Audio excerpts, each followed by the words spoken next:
Францускиот предлог без владина одлука е испратен до собрание. Власта одлучи одговорноста за носењето одлука да ја префари врз пратениците, па на седница само ја разгледала информацијата на МНР за предлог преговарачката рамка.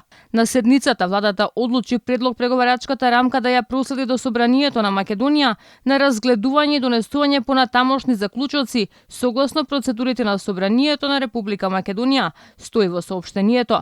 Од собрание за сега нема информација што всушност е испратено од влада, но и дали уште вечерва собранискиот спикер Талат Джафери ќе закаже седница за расправа по францускиот предлог. Иако власта даде ветување дека заедно со сите документи од француското претседателство ќе го објави билатералниот протокол кој го држи во најголема тајност, сепак според соопштението, истиот најверојатно нема да биде на увид на пратениците, туку само преговарачката рамка. Протоколот всушност ги содржи записниците од втората меѓувладина седница, во која се вметнати и заклучоците од состаноците на историската комисија. По примерот на бугарскиот премиер Петков и Ковачевски, сега топката ја прифрла во парламентот. Со оглед на тоа дека владата нема донесена одлука, собранието ќе треба да изгласа заклучок по поднесените документи и да ја препорача на владата да го прифати или одбие предлогот, ако се има во предвид дека одлуката би се носела со просто мнозинство.